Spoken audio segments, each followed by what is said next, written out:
Greetings and welcome everyone to an all-you-can-geek movie cast. I'm one of your hosts, Jim Gass, joined by Corey Feinsod Ahoy! and Tony Korkanakis. Yo! Welcome, guys. Welcome, listeners. Welcome, viewers. We are live right now a little early on Twitch. Tuesday nights, usually at 8 o'clock. Today it's at 5 o'clock Eastern because of... What? Yeah, I might be going someplace right after this.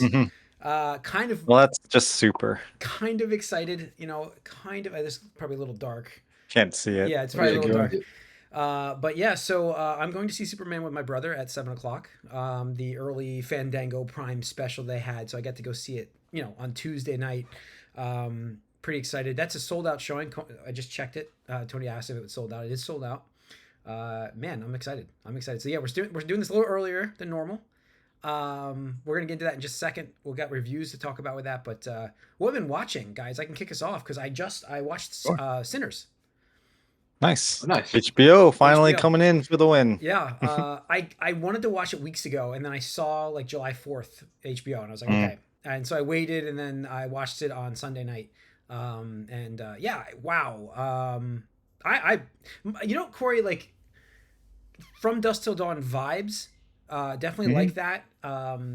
It's a 2.5 hour movie, and I really wanted more. I wanted more story. I wanted more out of it. Yeah. There's so much in this world that I'm like, wait, what was that? That's crazy.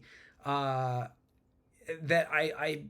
definitely a great film. I can absolutely see the draw of it. It's got obviously the negative racism things that are in there, obviously from society that's persecuted people their entire lives, and we have that mixed into a vampire story that is just random thrown in, and it's so cool how that works. And no, it was really well done. Visually, I got to say, wow, they did a fantastic job with this. Visually, it looks amazing, I just really enjoyed it. I obviously I understand why it did so well in the box office. It's a must watch. I definitely would compare this to like a Dusk Till Dawn, because it's like you're like, wait, what's happening now? That's it's like, because it just comes out of nowhere, and you're like, that's cool. I watched first hour of it. Okay. And that's it. The first hour. I don't think it. I didn't get the Dusk Till Dawn Not vibes yet. actually. No, not yet. Okay. That's what I'm saying. Like I immediately, like, the first hour of this feels like not a completely different movie, but like it could be a completely different movie. It flows fine. It doesn't like get disjointed. It just, you're watching this and you're like, okay, this is a great movie. I'm wondering what I'm getting here, and then like just off the rails. That's what reminds me of Dusk Till Dawn. Probably one of the better films of the year. Yeah. Very good film. I would recommend it. It's on HBO, which you can do, like, I don't think you do trials, but it's cheap enough with the ad tier to do it for a month if you want to watch it. Yeah, I'm about to check it out. It's just been a couple days. I didn't. Yeah, I'm on my last bit of they gave me the $8.49 special, so I get no ads. They give me half price for like 6 months. But it's the last month of it. I have it marked. I'm like, this is it. So, I've had it for like 6 months where they just kept me because I wanted to cancel. And they gave me that, oh, we'll do it for $8.50, and hoping that I forget, but I have a reminder set. So, it's canceled. But I'm going to have to binge a bunch of stuff on there. So, other than that, it's not much new besides that for me. Tony, anything for you? Yeah, so I finished Severance season 1. Nice. Which I'm glad finally turned the corner in terms of like what I was hoping for, where it's like, look, I'm just so tired of like shows just dragging like mysteries and stuff out, where it's like, I don't know, just it happens so often now where I'm just, it's almost anticlimactic to me, where I'm like, yeah, okay, you're not going to explain shit to me for a couple episodes, probably a season cliffhanger. I get it. But like, it's just exhausting now, right? Yeah. So I'm happy they didn't wait until the very last episode to do that. It was like probably 3 or 4 episodes before that where somebody got whacked, just to say that, being very vague. Was like, oh, okay, shit. Like, I guess we're getting into it now. And thankfully, after that moment, it did kept escalating. Yeah. So that was really cool. Surprisingly tense. Like, yeah. I think maybe one of you had mentioned it before. That it's like, it got like horror vibes to it, even though it's not like really like a traditional horror movie, but like, it's very like surreal. Like, oh, like I would consider it a horror if I were trapped in this type of hellhole, right? I would say it's more jump scares than Sinners had, actually, now I think about it. But yeah, go on. Yeah. So yeah, it was really good. A couple episodes into season 2 already. which is good because the premise they had ended on was like, oh shit. Yeah, And I'm glad I didn't have to you wait didn't like a have to whole wait. year yeah, to like just Yep. jump into the next season. Yeah, But yeah. I'm scared as soon as I finish this season, as long as it still keeps up the quality, I'm gonna be like, damn, I gotta wait now for season 3. But the other thing I watched was on the opposite end of the spectrum, but it was K-pop Demon Hunters on Oh, I Netflix, saw that. Mm, I saw that pitch. published by Sony. Yeah. Yes, Is it good? yeah. I saw it advertised. So yes, okay. very good. Like honestly, Jim, you should watch that with I'm- Arya. Like Okay. I think she'd have a blast. Cool. It's done by the Spider-Verse studio, so Right. Wow. like Okay. it probably doesn't have as big of a budget in terms of like the Definitely animation not. that they. Yeah. You're right, but it's clean. It's very fun. Like honestly, I went in with like kind of like mid expectations, like okay, whatever, it'd be kind of just an animated movie, but it exceeded my expectations in almost every metric I could think of. Mhm. And I don't want to Well, overhype that's a it. Though. I good don't want thing. to. Yeah. I'm not saying like it's the best thing. Like there's definitely some weird like plot holes or just things they gloss over. But in terms of like, hey, look, like for a kids animated feature, for whatever it is, maybe just under 2 hours. So like, and if you have a Netflix subscription, there's absolutely no reason that you shouldn't watch this. The songs are so damn catchy. Like Yeah. instantly right after the movie, I just loaded up on my YouTube, like Yep. looked up all the songs on YouTube. In the news, I didn't post, but like songs from there's a mild spoiler. There's a girl band and there's a boy band in it, and both songs from both groups actually charted on Spotify top 10 globally. Wow. I think, or something like that, which is crazy to think about because Yeah. K-pop is a thing. But yeah, highly recommend it. It's apparently taking the world by storm. Even Riot Games, who publishes League of Legends, they did KDA, the K-pop collab a couple of years ago. Yeah. They had posted that because of like just the fervor for K-pop, even their songs, their singles from League of Legends, the K-pop ones, like blew up like 300% since the release of this animated feature and stuff like that. So it's kind of cool where it's like rising tide lifts all Yeah. ships kind of thing. Mhm. So That's Yeah, crazy. cool. Yeah. K-pop is just blowing up everywhere. it really is, and that's awesome to see because like more variety. I've said it before, and I said it again. Like just anime or animated stuff in general is just like it's the future. I posted the article. I forget if I forwarded it to the channel, but even Netflix, they're doubling. They're like they flat out says like 50% of all subscribers consume Mhm. anime content in some way, shape, That's or form, Amazing. and that is stat. Yeah. wild to think about. Wild. 50% of all Netflix subscribers is just mind blowing. And I've been saying it for years, but I'm glad that we're really seeing the fruits of or Yeah, it come to that's awesome. fruition there. We got a little bit more news in a couple minutes, something that Corey and I think Jim, you'll be excited for too. So Yeah. yeah. All right. Let's do it. Corey, anything for you? Nothing. Like I tried watching Sinners during lunch break. That's why I was like, oh, I only got an hour into it. So Yeah, I get you. That's what Yep. I hate when that happens because you're like, oh, at what point is it like, man, I shouldn't have done this. It's Mhm. like I made a mistake. Yep. So good. nothing new. I just rewatched a few other things here and there, but Yep. nothing new. Opening weekends for something last week. Jurassic World, Rebirth in the box office did $92 million. It did 322 million worldwide. Yeah, I like how it was like, oh, 300 million worldwide, and it's like, man, that's crazy. Like I'm remembering movies making like Yeah. big movies like that's like one domestic. Yeah. Yeah. Like, Well, not anymore, it's man. like now, no, of course not. I Same. will say that it's a shocking opening for a film that I've heard is not very good. It Doesn't doesn't need to be matter. good. That's like all the Apparently. Jurassic ones. I feel like Yeah. most of the there's more bad Jurassic movies than there are good ones, in my opinion. Yeah, Yeah, oh, absolutely. definitely. I mean, after one, what can you name one that was better than that? That's none No, of that them was have the been peak. better. No, I mean, Yeah. So I thought the first Jurassic World was fine. Yeah, World was yeah. fine, but Yeah. like Not as good. again, that was that's it. not Those two. better Those than two. one. No, I agree. 100%. I agree. Yeah, definitely not. Like But one was the best. World Yeah. was like But it's good. dinosaurs, so dinosaurs you can't really lose with dinosaurs. Like no. the fantasy aspect of it, but they were real. It's just like, wow, this is, I mean, kids love them. you want to talk about another crazy showing though? F1 the movie is at number 2, and it did 25 million last week, 26 million pretty much, and it's at 297 worldwide for that. So maybe the that's box incredible. office has been pretty damn good actually. That's impressive actually for this film.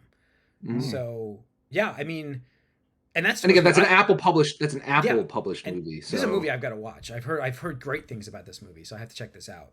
Um, How to Train Your Dragon was at number 3 at 11.2, which is up to 519 worldwide. So yeah, I mean, it is done. Everybody's doing great, right? Ilio's doing great, right? No, no, nope. no. So that Dude, was, and that's so funny. Just talking about K-pop Demon Hunters, like yeah, it's so crazy to me that again, you have a Pixar original animated movie backed by Disney, one of the biggest companies in the world, and it absolutely just flops. And meanwhile, on the other hand, Sony, who didn't go down this like rabbit hole of like trying to have their own service, was like, hey, we'll license this out. Yeah, we'll sell it to Netflix for the rights and stuff like that, and just yep, yeah, I mean, it's top 10 since it released, I think, on Netflix. So. Yeah, it's always up there, right? So Yeah. yeah. It's impressive. Opening this week, as I just mentioned, we started the podcast. Superman is opening this weekend. Looks to be between 90 and 120. I've heard it will be looks like it's tracking above 100 based on pre-sales, but not my numbers I originally posted, which were like 150. But I do think, are they going to count today as Yes, sales? they are. they will. They are. I do think the reviews are going to help because the Rotten Tomatoes score dropped. It is 85% now. I just checked, 85%. It started at 91. Yeah, started at 91. Highest rated Superman film we've had. Yeah. So this is, he did it. I hope. There's no audience score yet, but I'm very happy to not see a 60. I've seen both ends. I was ready for a 60. People. Yeah, I know. Well, there's still the fanboys that also, every time you post something positive, you get the Snyder bots that are in there popping like this movie's gonna be terrible. Like, I saw posts on Twitter now for 91% it debuted at on Rotten, and they were like, just wait till the actual reviews drop and everything comes, and audience scores, and so we'll see what the audience score is this I think week. there's a lot of people out there that are like Mike, though, where the failure of the first iteration of the DCU, it just like jaded them and made them bitter, where it's like so. Maybe I definitely think there are still Snyder people out there, don't get me wrong, but I think there is a large portion that are like Mike, where it's just like they just have apathy towards anything DC now because of it's hard to believe them. It's hard to have confidence. Yeah, right? I absolutely agree. Absolutely. A lot of pressure on this film. It's a lot. That's the thing for me right now. It's like, all right, I was like, all right, Gunn's taking over. He's going to start something new. Let's give him a chance. But there's no direction. I don't feel like they have a plan with what they're doing. Because what is Batman? The Batman. It comes out and we wait 5-6 years now for a sequel. Yeah. And that Batman's going to have nothing to do with the Gunn stuff. So then what does that matter? Yeah, he was quite coy about answering about a sequel possibility. He didn't answer that question when he was directly asked, is there going to be a sequel to this movie? So if that's not already started, which means they don't have this is a gauging film. This is going to be, hey, can this launch a universe, or is this going to be a fall in your face? Well, and that's the thing. So it's like the confidence level for DC characters is non-existent for me. Like I have to wait to see it. And problem is, you need the people to get buy in early to get that hype going and get the big numbers to pop off, and then people will be like, "Oh yeah, it's good."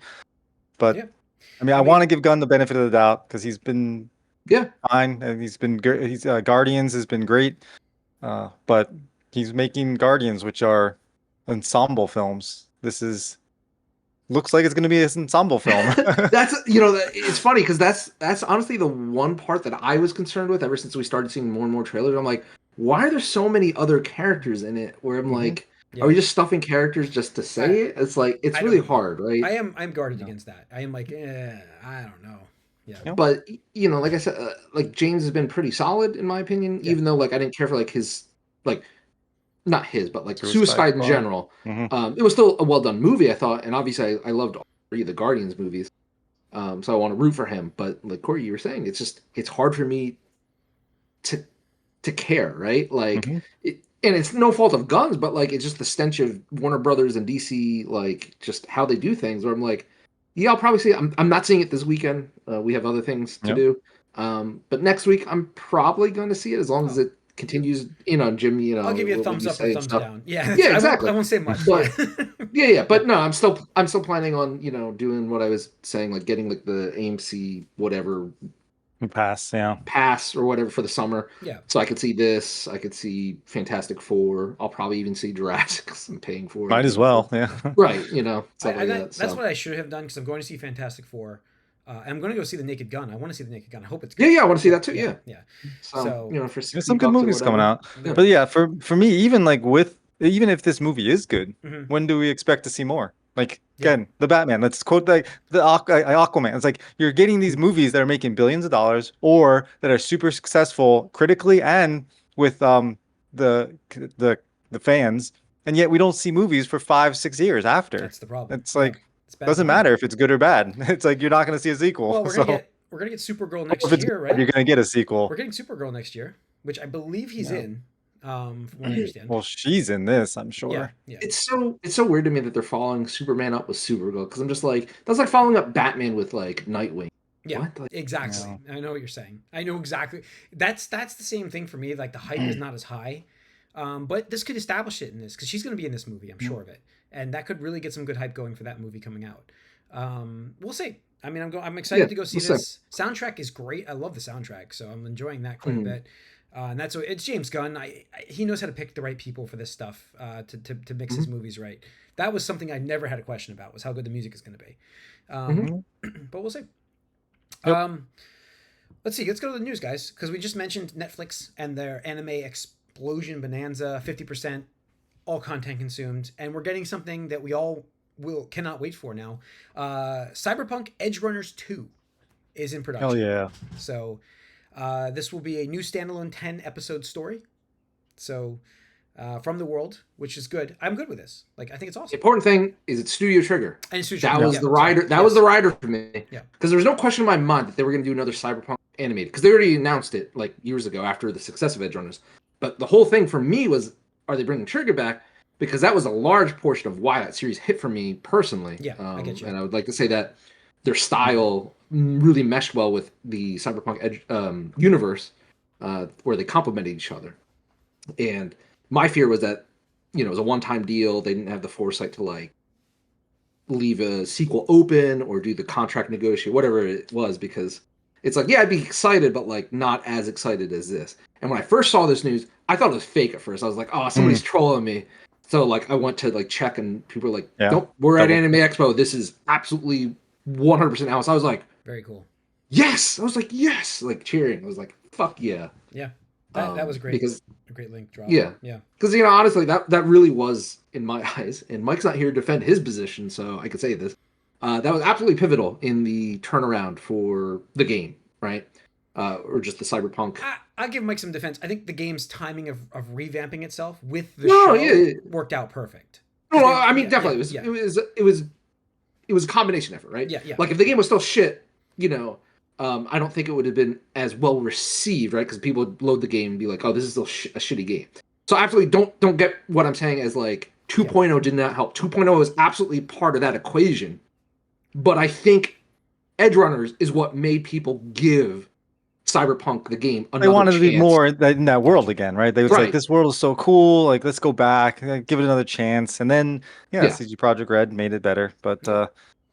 Yeah, it's exciting. It's good to see. Oh, I'm excited for it. Let's see. Other news. Disney's reportedly planning a full reboot of the Indiana Jones franchise. New cast, recasting, obviously. I mean, might as well. Got the own the IP. Might as well. Yeah. I'm not surprised they want to do this. Obviously, and have anything more original. I mean, look, Harrison Ford's iconic in the role. He absolutely is. But when you buy a franchise like this, you're not just going to sit on using that actor who's now, what is he, in his 80s? He just can't do it anymore. And I said that their last sequel, which obviously is not as good as the first three movies, but it is better than the Crystal Skull, because I have watched both now. And was that the Dial of Destiny or something? So the Dial of Destiny would have been much better done if it had been done instead of the Crystal Skull at that time. That year, you know what I'm saying? Sure. When Harrison Ford was that age, this would have been a better movie. But now it's just he's too old, and it's just like, that's what failed this movie, was he just couldn't do. It's just he can't do it, and I'm good with a recast, is what I'm saying. Like, I'm excited for this because I do think when we've gotten Indiana Jones, like young Indiana Jones, I think it was a great series, and I do think it can be really good again. And I do think you can recast. I do think you can. I mean, I'm not necessarily disagreeing with you, but, and I think I said this, and maybe Corey backed me up on this, but like, they should have recast. I get why you wanted to do Dial of Destiny with Harrison Ford while he's still able to act and still around, right? Not to be morbid or anything like that.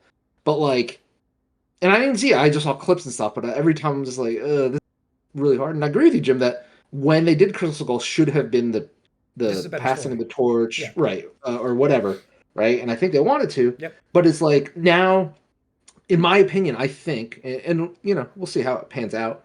I just think they missed their opportunity to be like, look, Indiana Jones is bigger than the name Harrison Ford, right? Mm-hmm. But I think, unfortunately, the way that shook out, they tie that character so much to Harrison Ford now, where I think even a recast and a reboot, I find it's going to be a very hard challenge for them to overcome. No, I get it. I mean, it's not going to be anytime soon. So you have the age, it can age it a little bit to bring it back. Yeah, but that's what I'm saying, right? It's because, like, in my eyes, Indiana Jones is an older, relevant IP, right? Mm-hmm. Our generation, and even probably our parents' generation, right? Yeah. So in our, like, it reeks to me, and the comparison I want to make is with Solo, the movie, right? Where it's like, they went with a new actor, you know, reboot, younger, but the fans just didn't care because it's like, no, Harrison Ford.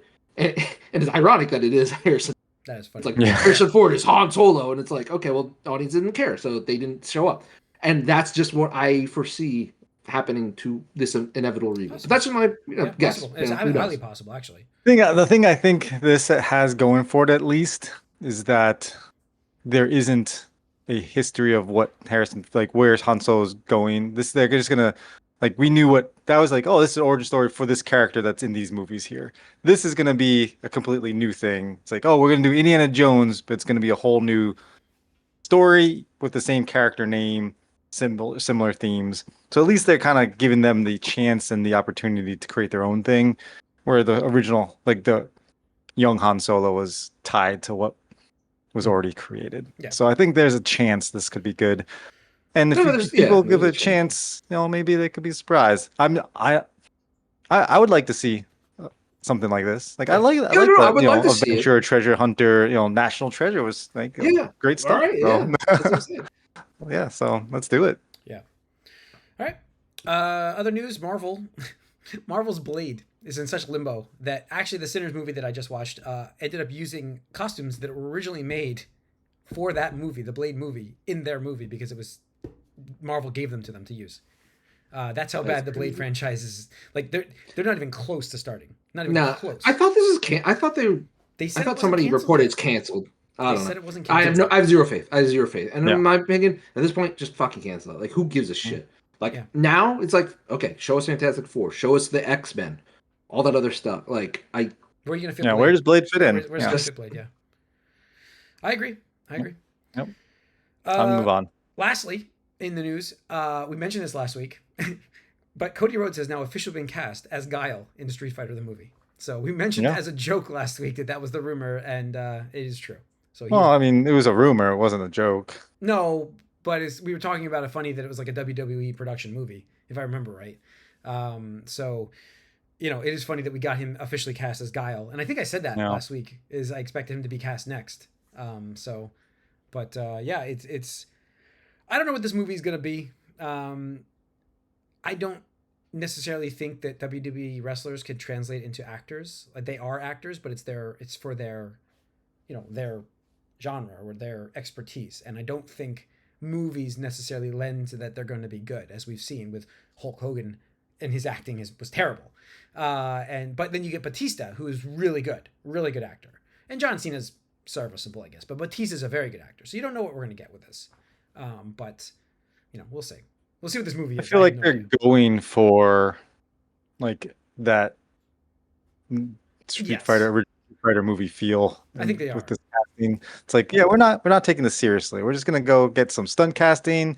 We're gonna have fun with it and be as silly, slapsticky, or whatever. Over the top. Yeah. That's what I think they're doing here. It's like, that's good. I don't want like a serious, like super serious Street Fighter thing right now. Yeah. I want it to be a little more campy. Yeah. Cool. We got that with Chun-Li. We did. So Yeah. All right. And that is it for the Moviecast, folks. Stay tuned for the Gamecast. Once again, we are live on Twitch Tuesday nights, usually 8 o'clock. We're a little early tonight. If you can't watch on Twitch, though, all the stuff's over on YouTube. Everything's there. So subscribe and give us a like and a comment. We'd love to hear from you guys. Gamecast is coming up next. Stay tuned. We'll see you there.